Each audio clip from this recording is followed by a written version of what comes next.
Hi, welcome to World Civilizations Since 1500. Today, we're starting the fourth topic of the course, which is titled The Age of Revolutions. So, it is from this point onward that we're going to look at the emergence of the modern world itself. Previously, we were looking at the rise of the early modern world. We covered a series of topics that were dealing with that, the formation. Once again, of early modern institutions, long distance trade, for example.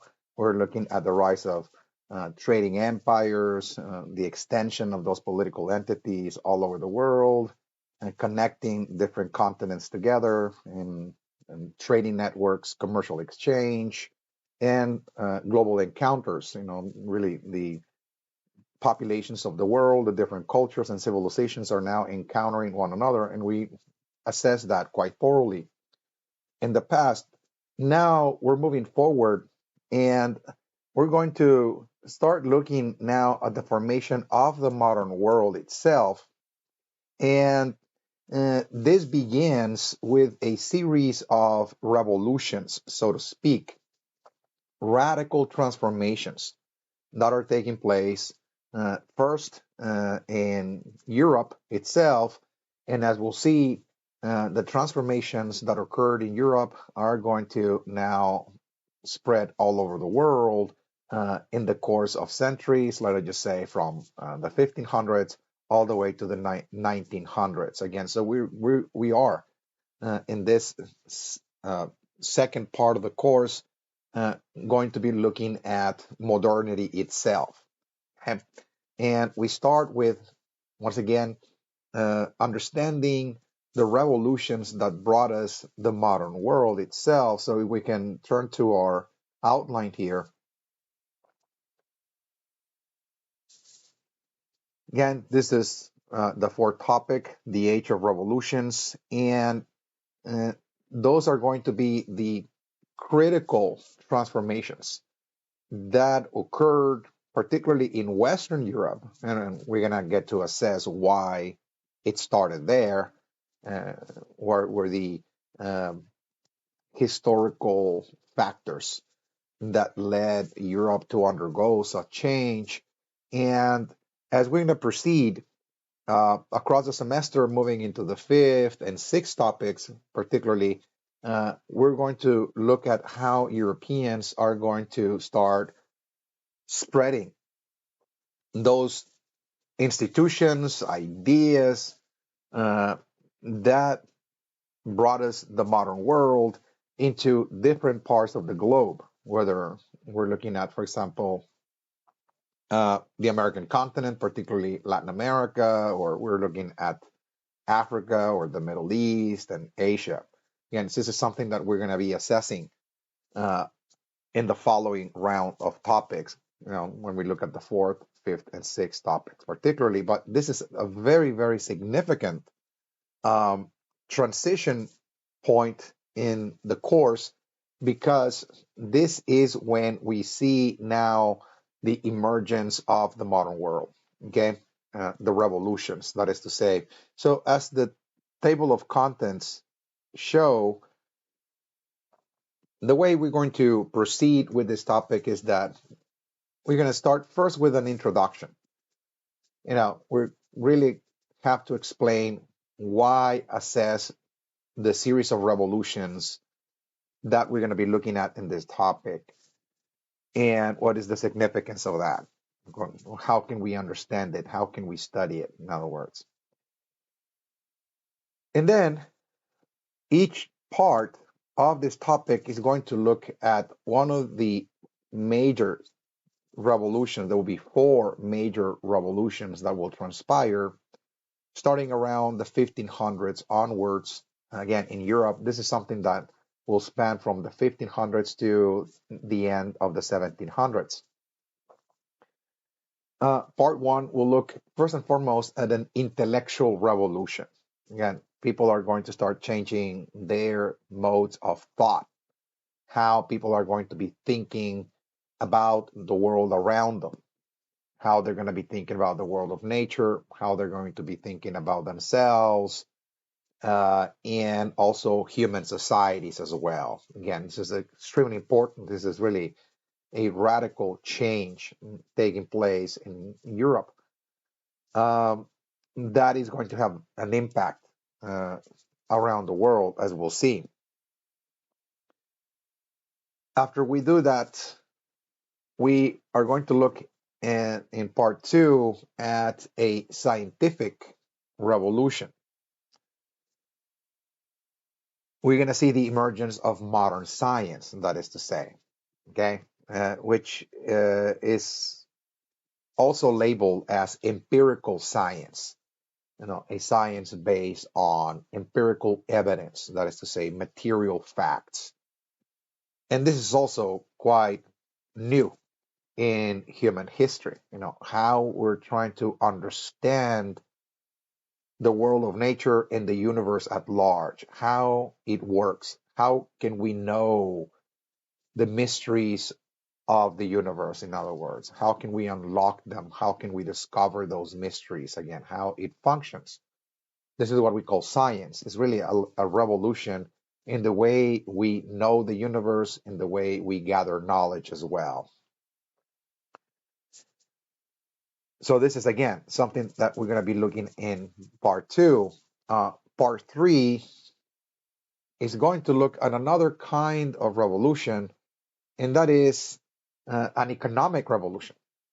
Again, all of those revolutions are occurring almost simultaneously.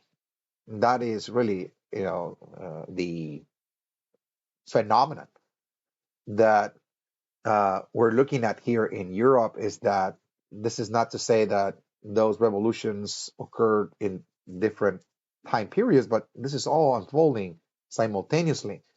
And also in the world of economics, we're also going to see a revolution that brought to end the old feudal system of tribute payment, how people, in the past went about producing what needed to be produced, how people were coming together to uh, get things done in society. It was through feudal relationships. We cover that, in the very, very beginning of the course when we look at, for example, feudalism. People paying tribute to a strong man, a leader, landlord, uh, a knight, for example, or a prince or a king in return for protection. Again, people form communities and societies in that way.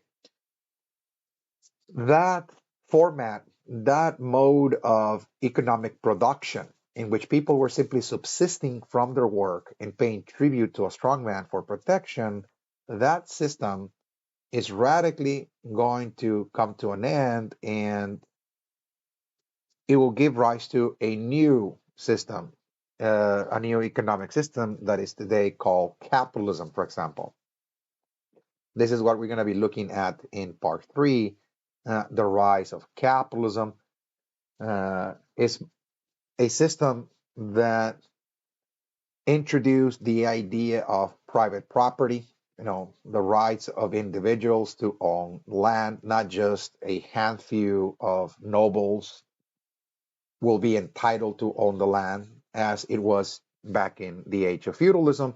But now, again, pretty much individuals in general will be granted those rights as well under capitalism. And the idea was to use that property to generate wealth, through the creation of enterprises, what they call free enterprise in this case.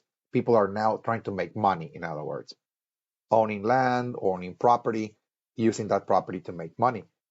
And one of the most important enterprises that capitalism will produce in this economic revolution will be industries, factories. So this is also something we're going to get to see here is the Industrial Revolution, something that is occurring in Europe, but at the same time, it was also occurring to a certain degree in places like India and also China. So we're going to draw an analysis, a comparative analysis of the process of industrialization that was occurring in different parts of the world and why the British model ended up succeeding over the others again. So this is also going to take into account other regions as well that were undergoing the same process of transformation. Part 4, we'll look at another kind of revolution, and that is a political revolution. The political order is also going to change dramatically from one centered on monarchical rule, for example, or aristocratic rule. In other words, rule by a single person, a monarch, or rule by the few, which is really an aristocracy, to a political system in which people will have a say in the political process. Okay, the people will be taken into account. In other words, we see the rise of liberal democracy, for example, or popular sovereignty, for that matter. So again, this is something we're going to get to see as well in this discussion. Again, the age of revolutions is a term that implies that there is, of course, a dramatic shift in the way people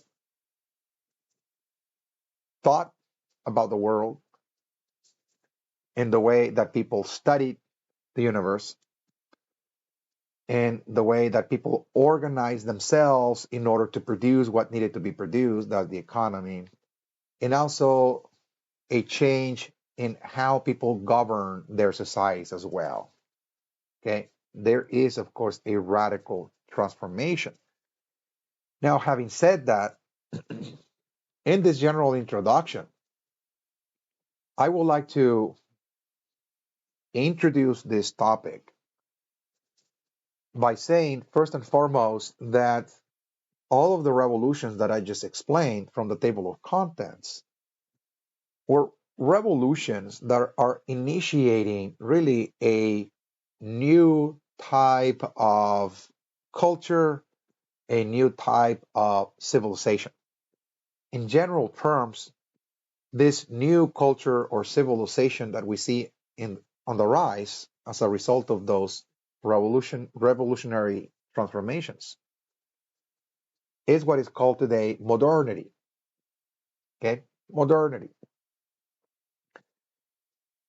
And modernity, first and foremost, it's a term that denotes that we see the emergence of something new. So that is what modernity is, something new.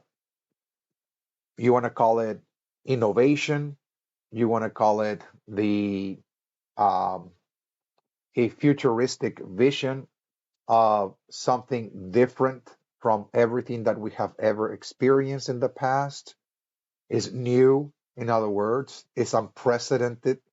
That's what modernity is. Again, is something that is totally new and that uh, is totally distinct, let us just say, and different from everything that we have experienced in the past. That's what modernity is. Okay. So, what this entails, therefore, is that the emergence of modernity implied at the same time a radical break from the past. Everything that was new and that had no connections to the past, because this is an innovation. This is a new creation, in other words, by human beings. That was called modern, in other words, okay? Modern. So, and it serves to understand the definition of modernity because in that way, this discussion will make sense that all of the transformations that we're going to get to see in this topic were considered by the forerunners, the pioneers, the intellectuals, the scientists, the political leaders, and so on, really were considered by them entirely new formations, new creations. They were really formulating and creating a new world that was distinct and different from everything that had transpired in the past. And in fact, they were trying to break away from the past as much as possible. They were trying to break away from the past, from tradition, in other words. Now, this is very important because you see, there are certain civilizations that are very rooted in tradition.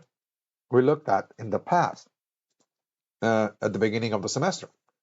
And we're looking, for example, at worldviews. For example, China, the Kingdom of the Congo in West Africa, among other societies of the African continent, for example, Native American societies as well, uh, Middle Eastern societies, were very, very much rooted in tradition.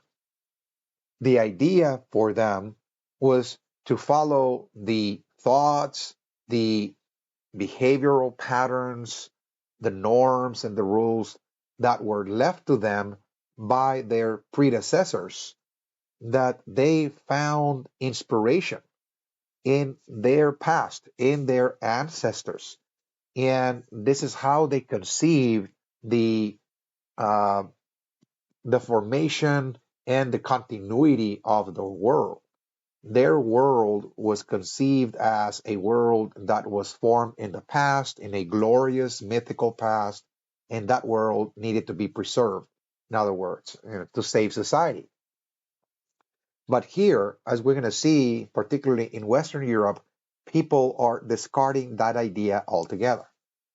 They're trying to move into a whole new future, a future that had no connection, so to speak, to the past. They were trying to break away from that, in other words. So this is extremely, extremely important that they arrived to the conclusion that humans had the capacity to create and forge their own destinies, to create new kinds of institutions, new kinds of societies that will be much better than the ones left to us by their predecessors.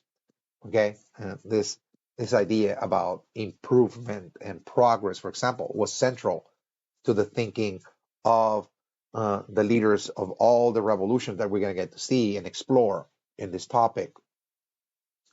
So again, the transformations we're looking at here that we're going to get to see in this topic very closely that were considered a radical break from the past were transformations in which people were trying to move away, for example, from a reliance on religion to provide meaning and purpose to human existence and human society.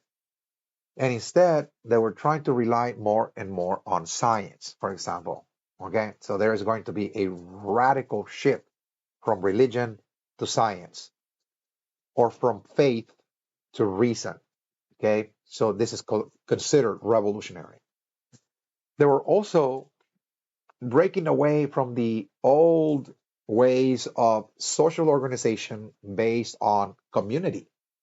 Now, almost virtually all over the world, people really created an identity in which they saw themselves as part of a larger social organism, whether that was a king group, for example, or a feudal society. Again, the people really belong to a group or a religious community for that matter. And now we're going to see the rise of individualism. Okay, people are seeing themselves as individuals that have their own ideas, their own perceptions and interpretations of the world, their own desires, and their own destinies to fulfill. So there's going to be a radical shift in that regard as well. There's a transition from feudalism to capitalism, as I just explained as well, from paying tribute to a landlord to owning property and forming a business and making money, for example, okay? Being your own boss, in other words, okay? So there is, of course, also a radical break from the past in that regard. At the same time, with the rise of industries, we're also going to see a radical transformation in the way human beings went about producing what society needed. In the past, people had to produce manually everything. Everything had to be manually manufactured or created. Tools, for example, agricultural work, weaving, you name it. Everything that was required human labor, manual labor. And we're going to see the introduction of machines as well. So this is considered part of modernity, the arrival of the machine age in this case, replacing human labor. And also the shift from monarchical rule to popular sovereignty. That power more and more will be seen as deriving from the population as opposed to deriving from a monarch who received that power from a divine source. So from divine rights of kings to popular sovereignty, in other words, that's also considered revolutionary as well. Now, I mentioned that this all of those transformations I just described will be taking place in Europe, particularly Western Europe. And indeed, those transformations launched Western Europe to the world stage.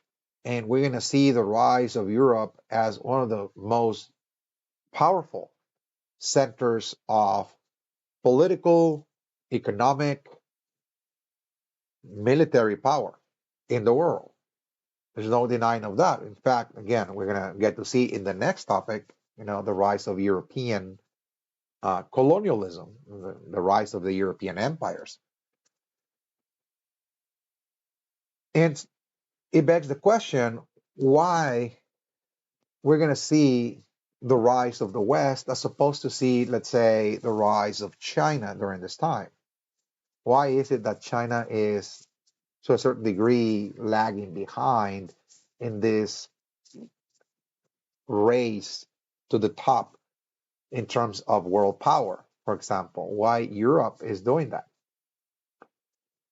And to understand why we see the rise of Europe to world power and why those transformations were taking place in Europe, particularly, have to do with perhaps accidents of history and also accidents of geography as well. Okay, in what way?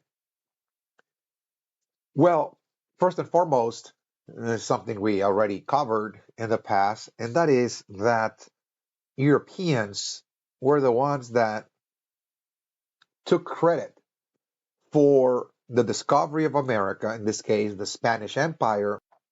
And even though, as Spain claimed great portions of the American continent, there were other European kingdoms that also moved forward to start establishing trading outposts and begin the process of colonization of America.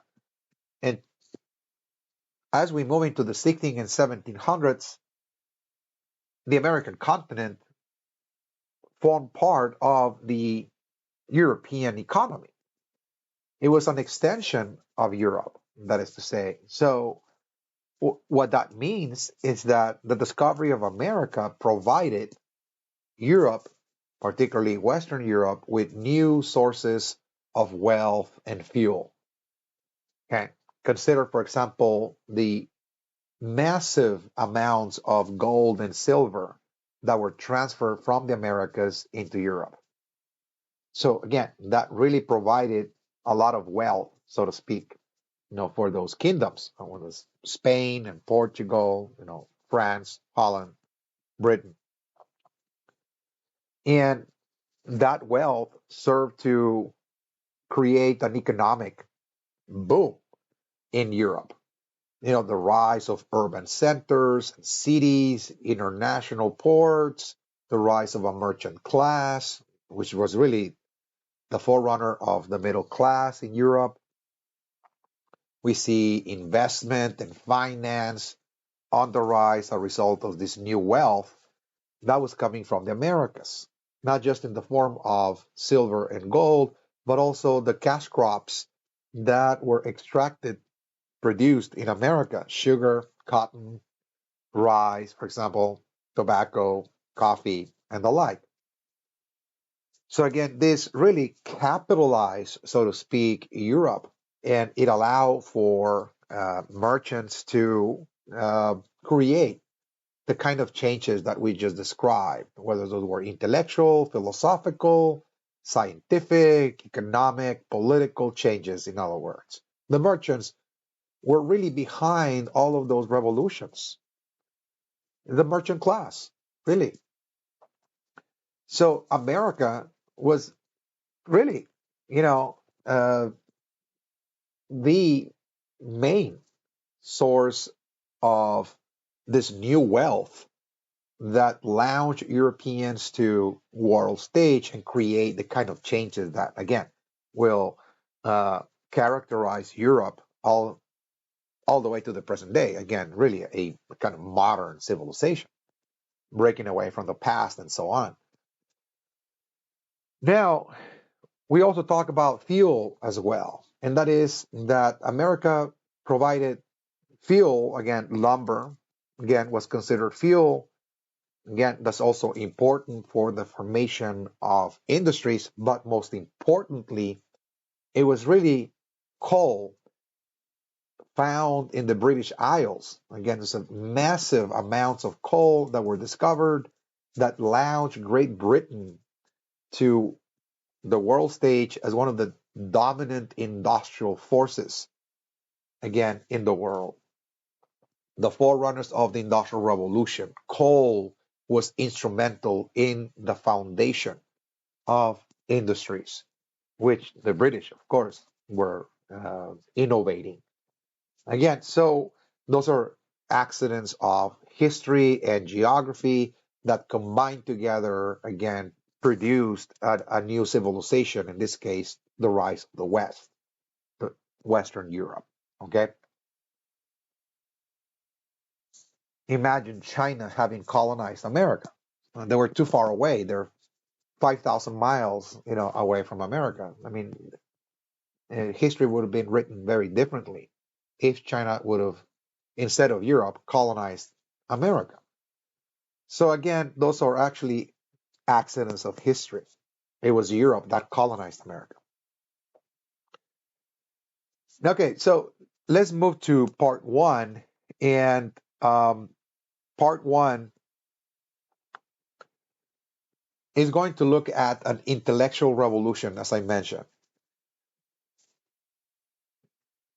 There will be a radical shift in the way people are going to be thinking about the world around them. It's something that is starting in Europe. And it starts with an intellectual and artistic movement that started out in Italy and it will spread into different areas of Western Europe. This is a movement known as the Renaissance. It started around the 1300s AD and span all the way to the 1500s. And again, this is going to be really the basis for all the intellectual changes that we're going to be explaining in this segment. Now, it was an intellectual change, an intellectual revolution that was produced almost directly by the activities of the merchant class as Italian merchants were moving into the Eastern Mediterranean for the spice trade, something we covered in the past. And they were visiting, for example, international trading centers like, for example, Egypt, the international port of Alexandria.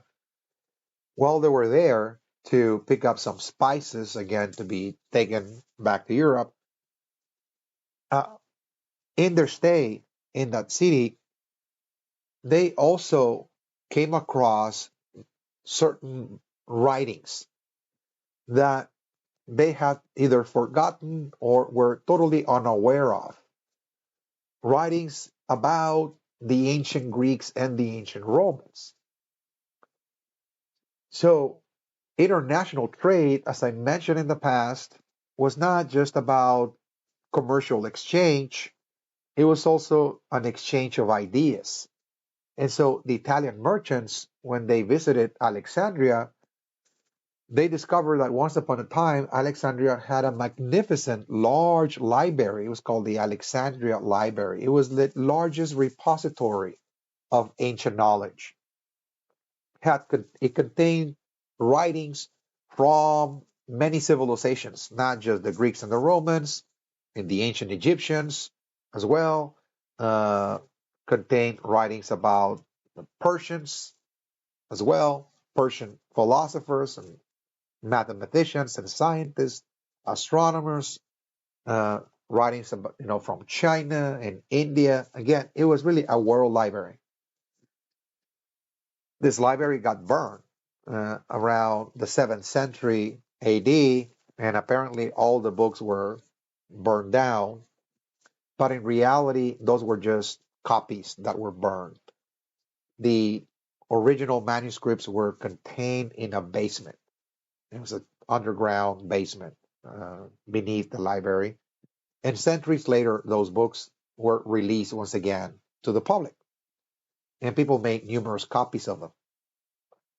So when the Italian merchants visited that library, they came across all this knowledge and they were kind of really rediscovering their own ancestral root, their ancestral cultures, going back to the ancient Greeks and the Romans.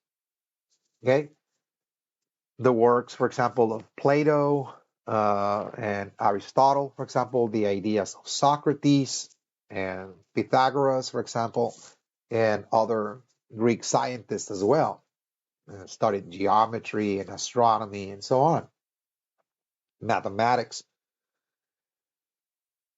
And Europeans had lost contact with those roots as a result of the Middle Ages and the Dark Ages when the church was in power. Okay, when the Christian church was in power, all of those books were taken out of circulation. People were not allowed, in other words, to read the works of the ancient Greeks and the Romans. They were considered pagan, in other words, the works of the devil and superstitions and so on. The church only allowed people to receive knowledge from the church itself, from the Bible, and so on, and the like. Even though people couldn't read the Bible, it was in Latin, so it had to be explained to people, by a priest. So again, the Middle Ages in Europe were considered also the Dark Ages because no new knowledge, no scientific innovation, no new technologies were produced during the Dark Ages. In the Dark Ages ended with the Renaissance, when the Italian merchants were coming back with spices, but at the same time they were coming back with books about the ancient Greeks and the Romans, and they rediscovered them. They suddenly found out that European civilization rested on the great intellectual accomplishments of the ancient Greek philosophers and Roman also philosophers as well, the classical civilizations. And so the word Renaissance itself, what it means is a rebirth. This is a rebirth of classical knowledge, classical Greek and Roman knowledge, but mainly Greek, okay, mainly. And again, it starts in Italy. This is a process that was really largely sponsored by the merchants themselves. They will become like the patrons of the arts, the patrons of intellectual ideas. In other words, during this time, the only ones that could provide grants again to people to study and read books were merchants. They had the wealth. And so they themselves were investing monies in the creation of an intellectual class, that will be uh, reviving, bringing back all this knowledge into Europe. Okay. And what was really rescued from the ancient Greeks was something that today is called humanism, Greek humanism.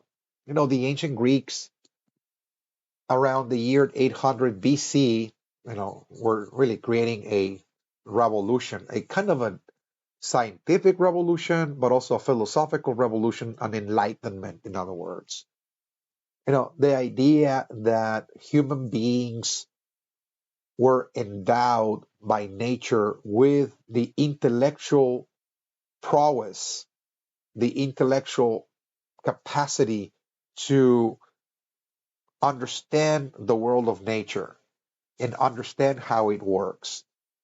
Okay, this is called rationalism. In other words, that human beings were uh, the most important creatures, the most important creation, a very intelligent, in other words, uh, creation that had been endowed with reason or rationality and intellect, the capacity to analyze, in other words, the world of nature, and that it was important to do so. It was important to use this faculty to understand how the world works, to understand the particles of creation, to understand the material world. And in fact, again, this is really creating a more materialistic kind of science. No, the Greeks were really, concentrated more on the natural world. That instead of believing in the gods, like the gods are controlling nature, and they're very capricious, and they can send catastrophes to humans. That instead of believing that in those so-called myths, that humans have to unlock the mysteries of creation, the mysteries of nature, that we were endowed with that capacity. They called that capacity the logos. Again, the logos is that faculty of analysis and reason, in other words. Okay. So again, human Greek humanism again implies that humans were really in the center of the universe. In other words, that they were very special beings, very intelligent, and that they could actually not only unlock the mysteries of life, the mysteries of nature, but also shape their own destinies as well, that they could be in control, in other words, of the natural world as well. Okay, so that's what humanism is.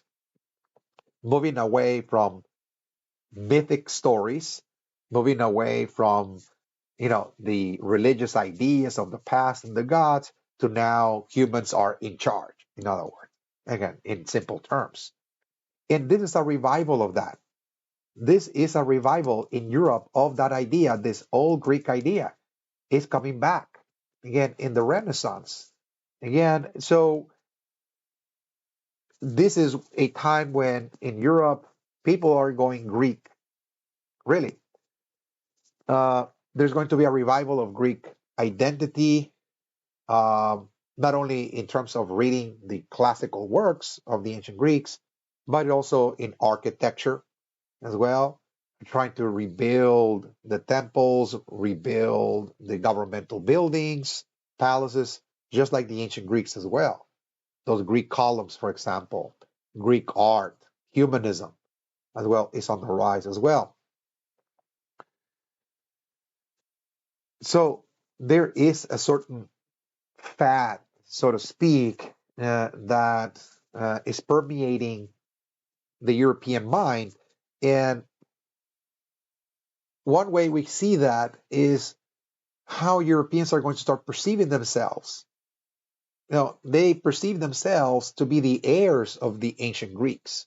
Well, the ancient Greeks, they will say, they were extremely intelligent. Look at Plato, for example. His writings, they're just brilliant ideas. Socrates, the dialogues, that we know from Plato, for example, very wise, in other words, discourses as well. The power of reason to understand truth, to understand justice, for example, to understand the ideal political system. We can actually build the ideal city, the ideal political system, for example, if we can only use our rational mind. And so the Europeans are now beginning to perceive themselves as the heirs of the ancient Greeks. And they're now seeing themselves in the middle of history. That, well, if the ancient Greeks produced this, maybe it's our turn to continue this tradition. We are now responsible for innovating new ideas and continuing this process of intellectual inquiry and philosophical discovery as well. We have to make our own contributions as well, just like the ancient Greeks. So this is, again, very important.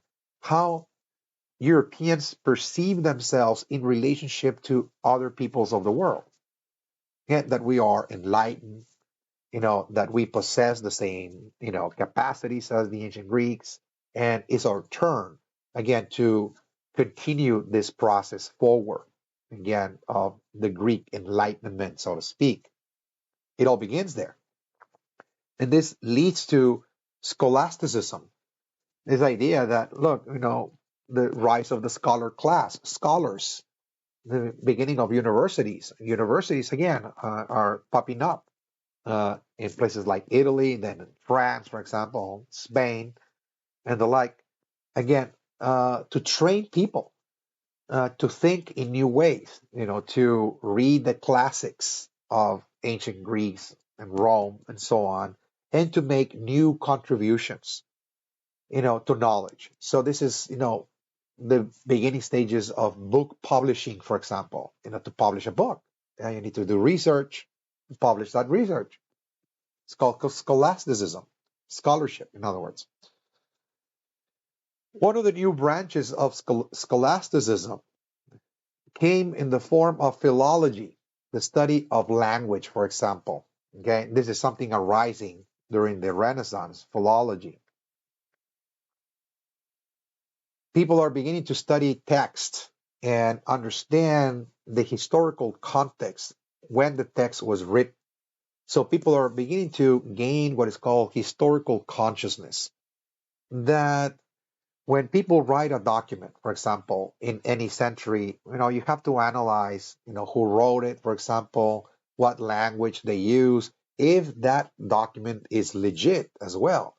Meaning that if the language that it was used was consistent with the language that was in vogue during the century from which that document was produced, to see if it's legit, for example. So people are now gaining, again, that kind of awareness through philology, the study of language, for example.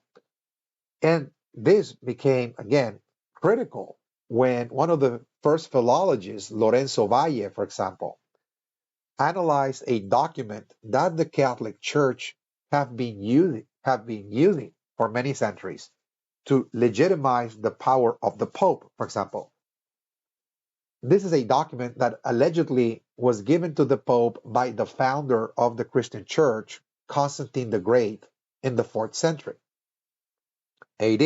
It was called the Donation of Constantine, in which Constantine, the founder really of the Christian Church, gave the Pope of Rome secular power to have real political power in the world, in other words. Okay?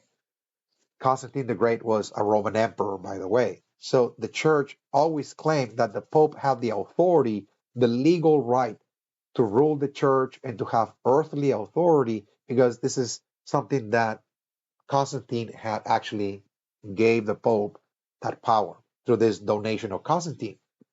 But when Lorenzo Valle analyzed the language, which was Latin, yet in which this document was written, he realized that the Latin that was used to write this document did not belong to the kind of Latin that was spoken in the 4th century. In other words, that this was really a document that the church generated many, many centuries later. So again, there is now an analysis. People are indeed becoming more and more conscious again of language, and they're analyzing documents to see if documents that people are using to claim entitlements to power or land, for example, are legitimate. And people in the past, before the rise of philology, never really paid attention to those issues. They didn't have that kind of historical consciousness. They thought that all history was just the same, in other words. They never really paid attention to that because they believed that ultimately the world was going to come to an end with the second coming of Christ. So never really people kept track of historical change, in other words, or the authenticity of documents that gave, of course, power to institutions. So now we see the rise of scholars, in this regard. We also see the rise of a new kind of humanism. The kind of humanism we see arising in Europe was not like the Greek necessarily, at least not initially, in that people don't see themselves as totally independent from the divine, like the ancient Greeks did, for example, rejecting the gods and pretty much placing humans at the center of the universe. In the Renaissance, what we see is a kind of Christian humanism.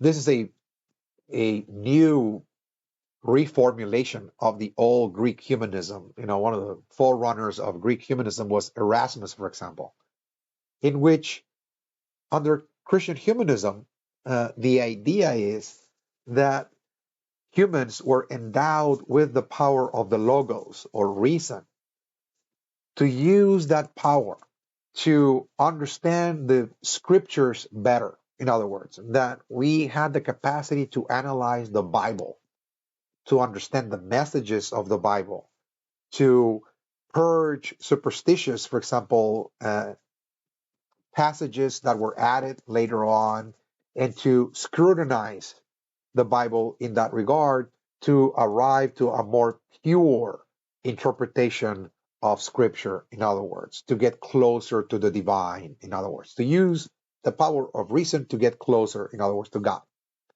And that's Christian humanism.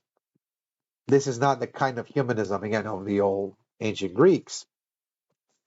So, nonetheless, what we see is people now trying to develop their intellect.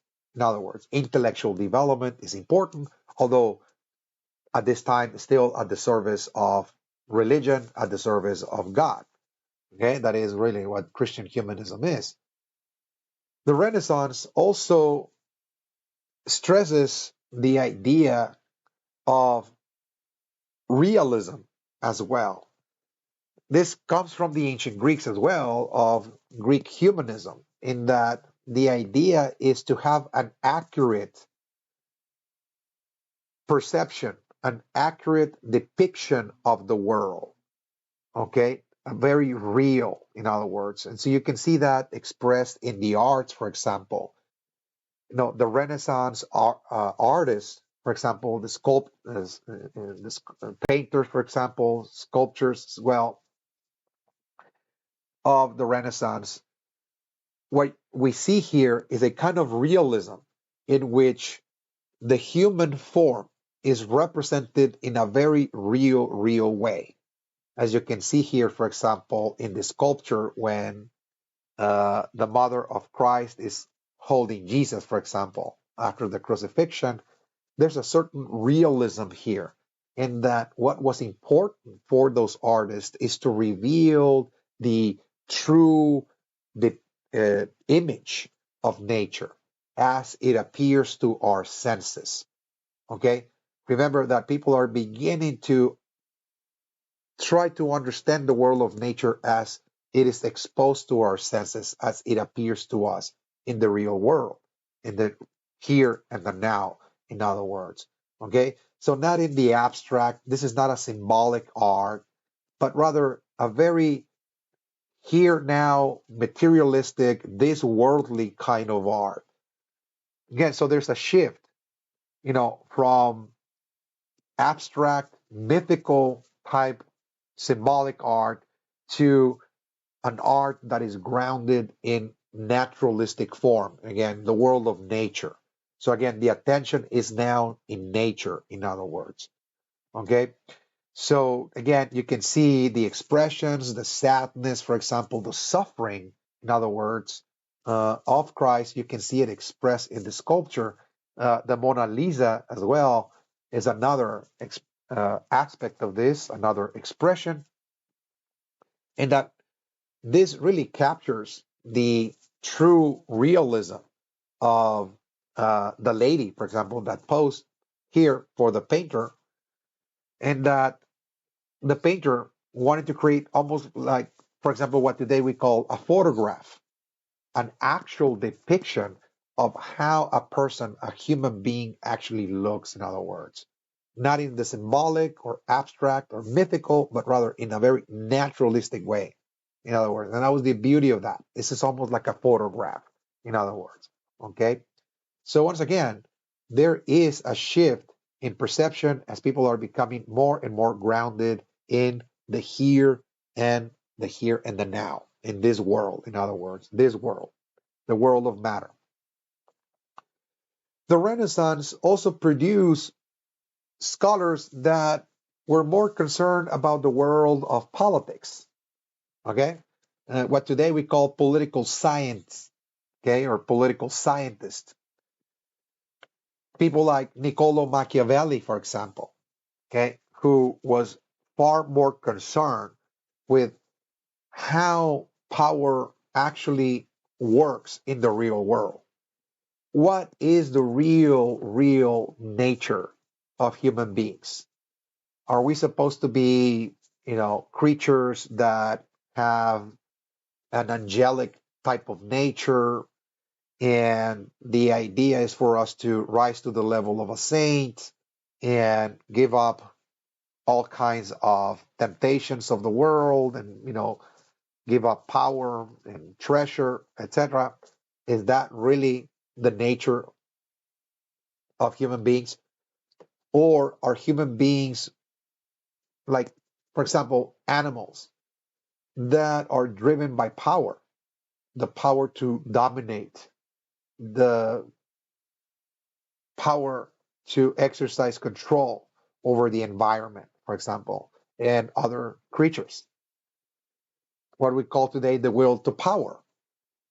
And Niccolo Machiavelli was a firm believer that indeed the latter was true, and that the true nature of human beings is one in which human beings at the very core are creatures that are driven by the passions, by the lust to power, in other words.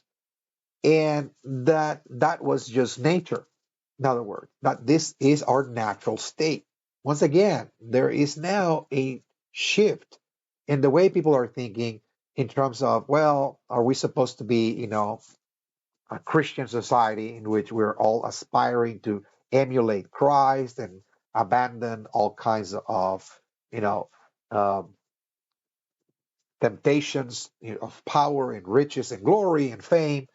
Or are we just like animals, in other words, okay? Living in nature, competing with other humans for control and power. Well, Machiavelli actually thinks that. And he wrote a book called The Prince, uh, in which he outlines really what a prince aspiring to rule and maintain power has to do in the real world, in the here and the now. And according to Machiavelli, again, the prince has to be totally calculating, conniving, ruthless in the pursuit of power. That uh, the end justified the means. That if the end is power, then everything goes. Okay, everything counts. Everything is valid. Everything goes. Everything that the prince can do to obtain power, then it's totally acceptable. That means, eliminating our rivals, for example, in the real world. You don't leave your rivals wounded. You actually, kill them, in other words, because if they get, better in the future, they will kill you. So that is the basic premise of the prince. Is that is you have to be very, very ruthless, in other words, in the pursuit of power. If a neighboring prince is getting more powerful than you invite that prince to dinner and then you poison them, something like that. Again, very, very, very calculating and very ruthless, but also very realistic from his own perspective. This is just how nature operates. Again, this is just how it operates in the world of nature, like animals, in other words. Okay? Or it's called earthly politics. This is not the kind of idealism, again, of the Christian, thinkers of the past, but it's more, again, here and now. After the Renaissance will come other intellectual transformations and movements in Europe, like the Reformation as well, which was also caused by the rise of the merchant class and also international trade. We see the formation of large urban centers. The merchant class is becoming more and more numerous, particularly in places like Central Europe, in the German states. And the merchants are growing more and more resentful against the church due to the fact that they have to pay a lot of taxes to the church. Okay? The merchants, princes too, rulers, must pay taxes to the church as well, while members of the church don't have to pay taxes. Okay? So there's going to be a revolt against the church. And this revolt against the church was called the Reformation. Okay? It was a revolt against the church. So once again, even international trade, the rise of the merchant class is to a certain degree responsible for this new intellectual revolution called the Reformation. The leader of this revolution against the Christian church was a Catholic monk by the name of Martin Luther. He was German, again, who lived in the 1500s, early 1500s. And he was very preoccupied with the issue of salvation, how human beings get to go to heaven after death, in other words, salvation. According to the established dogma of the church, okay, the official orthodoxy, salvation was a matter that was totally in the hands of the church. How people attain salvation? Well, you have to be a member of the church. Okay? You have to be baptized into the church. You have to receive the sacraments of the church. You have to confess. You have to tithe as well, pay your taxes to the church. You have to be in good standing with the church. You have to marry within the church, and so on. So if you are a good Christian within the confines and the principles and the rules of the church, there is a possibility for your soul to go to heaven again. Here, Martin Luther is rejecting all of that, and he arrives to his own conclusion after studying the scriptures. Once again, he is indeed a scholar. He's a university professor teaching theology in a Catholic university. And so, through the power of reason, once again, this idea that we are endowed with reason and intellect to study the scriptures and understand the messages there. And after studying the Bible, he concluded that salvation had nothing to do with church membership, but it was more of an individual journey, an individual process, the relationship between the individual and the divine, in other words, that a person had to be pure, it had to purify from all sins, repent, atone for all past sins, and develop a personal and mystical relationship with the divine. That, again, there's no need for a mediator. There's no need for a priest or church, etc. Again, this is, again, an individual relationship. So it places all responsibility on the individual, in other words. So again, this really is leading to the rise of individualism as well. Okay, the Reformation. Individuals are responsible for their own salvation. No one can save you. No church can save you. No priest, no institution. Again, no matter how of a good Christian you are within the church, again, it is really a personal matter. So once again, it reveals the stress, once again, on uh, scrutinizing the scriptures, studying them, and trying to arrive again to uh, a personal inspiration, again, through the use of reason. The Reformation really marked the end of medieval Europe. The Middle Ages come to an end with the Reformation. What really characterized the Middle Ages was the idea of the corporate community, the Christian corporate community, that, people had to belong to the church, that you have to form part of this community of believers, in which if you are part of that, then you are part of the people that will enter the gates of heaven after that. Again, so again, it was a more of a collective part of identity that people forged during the Middle Ages. That were part of this collective, in other words, this, the city of God, the community of believers. But now, again, this really put an end to that, because now people are seeing themselves as simply as individuals, striving to save their own souls. And of course, there's also, the idea of predestination. You know, some Protestants that follow Luther, later on creating their own versions of Protestantism, developed the idea that there are people that are preordained to go to heaven, in other words. And how do we know who are those that are predestined? They're chosen by God to be saved. Well, one is that they have to abandon all life of sin, sinful activities, for example. But the other sign is the idea that if you live a life of economic success, for example, that's another sign that you have been predestined to be saved. So the Reformation generated a new kind of ethic among many Protestant groups, in which work was considered to be a religious duty. That the more you work in the natural world, in the here and the now, and the higher your status will be in the real world, like a merchant, for example, a very successful entrepreneur, and so on, that you are part of the chosen ones.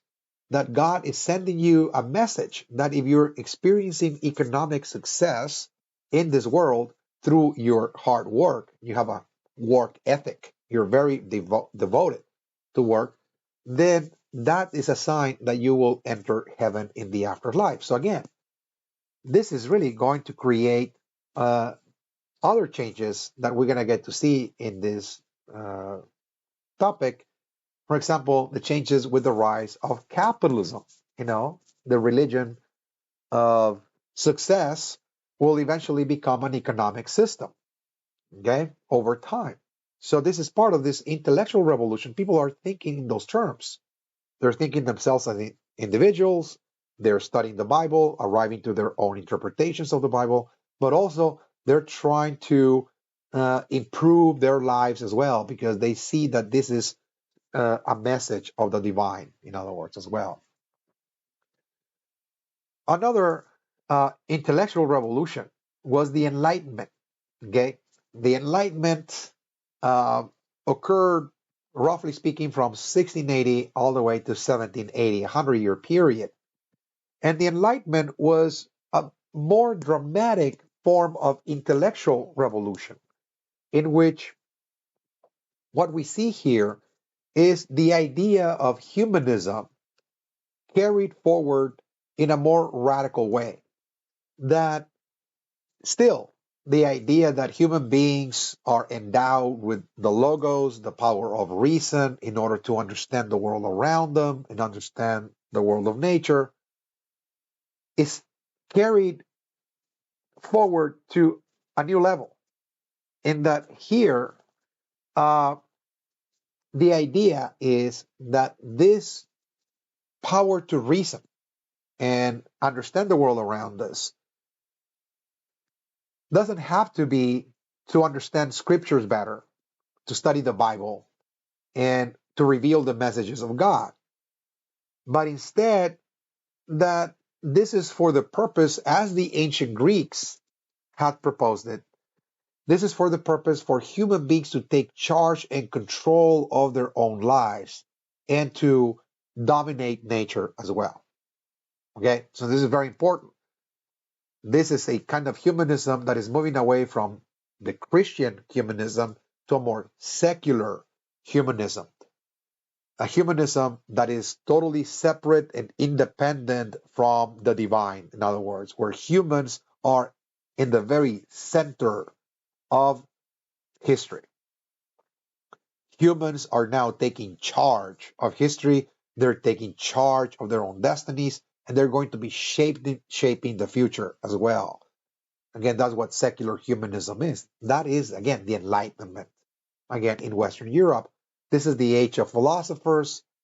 Again, in that 100-year period that I just mentioned, in Europe, there'll be hundreds of philosophers living during this time, producing works, essays, treaties, writings. They're writing books, on an unprecedented scale. This really is a philosophical revolution taking place in Europe, the Enlightenment. It is very interesting to note that a great many of those philosophers were the sons of merchants. Okay, so once again, the merchant class is really behind this process. Merchants had access to resources, they have wealth, and they were sending their sons to the universities to get educated, for example. They do have a lot of time, you know, to think. They're educating themselves and they're spending most of their time to think about the world around them. So the philosophers of the Enlightenment are the byproduct of the merchant class, once again. And they do have meetings. During the Enlightenment, it was very well known that the philosophers often met in public spaces called the salons, for example. Those were meeting houses or coffee houses in many cases, in which people engage in debate in and also in discussion as well of ideas. Now, because of international trade, those salons had access to a commodity that, for some historians, it explains why we're going to see the formulation of so many new ideas in Europe. And that is caffeine. What the philosophers were drinking was either coffee or tea, which contained caffeine. And caffeine, of course, is a stimulant, a mental stimulant. And so while they were drinking their coffee, something that was produced in Africa or in plantations in America, or they were consuming tea produced in Southeast Asia, for example, or India, China, as they were drinking that, again, their intellect will be significantly stimulated. And this is one of the reasons why they're going to be generating so many discussions there again. And so, what they're going to be formulating during the Enlightenment that was very distinct was the idea that human reason was a faculty endowed by nature to humans. Once again, not necessarily to understand scriptures, to understand the Bible, to understand the divine world, but rather that this human reason was given to us by nature. And pay attention, they're not saying that it was given to us by God, they're saying by nature. Once again, a very naturalistic, this worldly, here and now kind of worldview.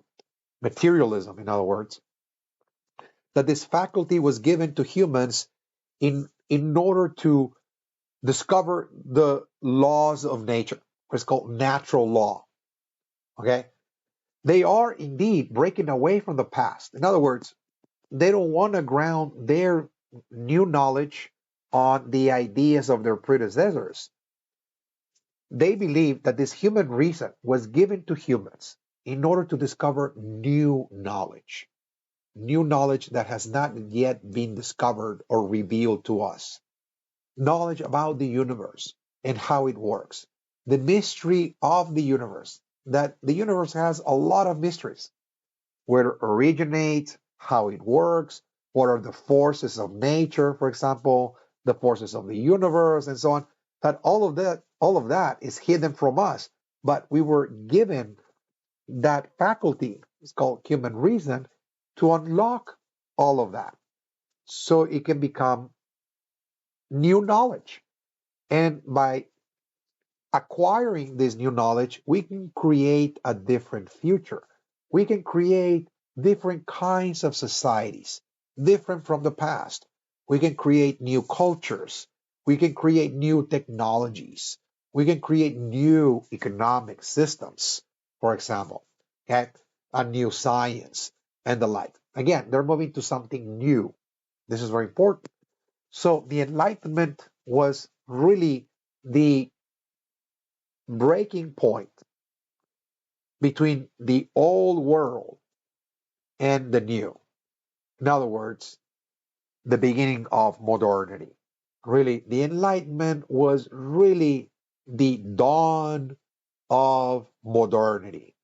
All of the new ideas that we today we take for granted, like modern science, for example, democracy, capitalism, and the like, they're all arising from the Enlightenment. You know, the Industrial Revolution, the Machine Age, modern technology, all of that. The Enlightenment is really the beginning of that process. The Enlightenment produced philosophers that are not totally disconnected necessarily from the divine. Some of them consider themselves deists. They do believe in some form of creator that is really the creator of the universe, is like the engineer, so to speak. But this engineer, they believe, left the world to work on its own. It kind of programmed the world to work under natural laws, in other words. So again, the deists believe that maybe there is a divine world, but it's totally separated and disconnected from the world of nature that functions more as a machine, in other words. Many of them are known as skeptics. What is a skeptic? A skeptic is a person that does not believe anything that they're told. They want proof. They're going to pretty much be skeptical about every claim unless there is some form of material evidence presented to them. So they're discarding, for example, the skeptics like Voltaire, David Hume, for example, they were the most renowned skeptics, all kinds of miracles and superstitions, for example. The idea is that there are miracles in the world that will say, well, and unless I see proof that such and such happening took place again, or I have a scientific understanding of that, then I will not actually believe in that. Perhaps they say that is just superstition, in other words.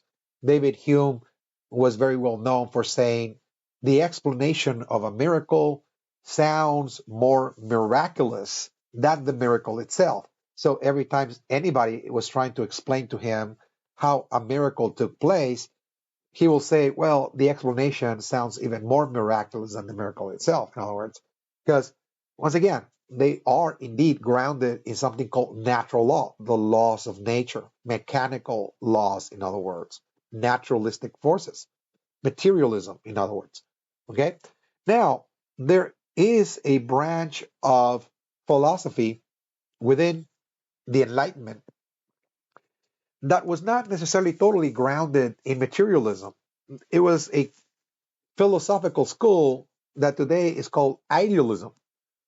And this is very important because, again, this is part also of the Western tradition that is also uh, responsible for bringing about a new worldview that Europe is really espousing around the world. The idea that history has a purpose, in other words. Okay, this is something that Europeans are formulating, and particularly philosophers like Friedrich Hegel, the German philosopher. Hegel, he was one of the intellectual giants of the school of idealism. That history has a purpose. That history is not just a collection of random events that are happening one after another, or that history is just cyclical, that everything is repeating itself. Remember that a lot of cultures around the world, particularly China, the Native Americans, believe that history repeats itself endlessly, that history is not really moving anywhere, that everything is just repeating itself over and over again, cyclical time. What Friedrich Hegel is proposing is that history has a purpose that is moving us somewhere, that we're progressing, that human beings are in a journey, the journey of improvement, that we have left the cave, he said. No, we were once upon a time cavemen living in caves, totally ignorant, no knowledge, no reason, no technology, no language. Absolutely. And we got out of the cave when we discovered fire. And with fire, we started exploring the world around us, and we started forming tools. And slowly but surely, we entered the phase of agriculture. We started building societies and civilizations and empires. And now, he said, we are in a time when suddenly humans are arriving to the point that they're discovering the power of their reason and intellect, that humans are now taking charge of nature and their own future. So evidently, he sees progress. We have progressed in knowledge, and that we will arrive to an ideal civilization, an ideal society in which people will be governed totally by the power of reason and not by their emotions or their irrational impulses and superstitious beliefs. Okay, that we are moving into a grand social order, the ideal world in which we're going to produce marvelous works of technology, science, and we're going to live much, much better in the future. That, again, that is the destiny that awaits us. That, again, we are in this course of evolution. As a matter of fact, Hegel and not Darwin will be the one introducing the concept of evolution in Europe. But he's not really grounding that concept in biology. He's grounding it in the intellect. In other words, intellectual evolution, evolution in knowledge, evolution in self-awareness, in the power of reason to be dominant within us as well. So why this is important? Because once again, he's introducing now a new concept of time. It's not cyclical. It's not going in cycles, in rounds.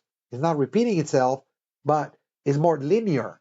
It's moving from the past to the present and to the future in a line, in an upward arc, that we are moving into a higher order. In other words, progress, a new future, totally separate, totally different from the past. That we're not going to emulate our ancestors and follow tradition. We're supposed to follow new norms, discover new ways, discover new laws. Again, to build a totally different world that is more ideal, more perfect. Again, in his own vision, in the vision of Hegel, in this case. All right. So once again, this is part of this intellectual revolution. that is bringing, the very first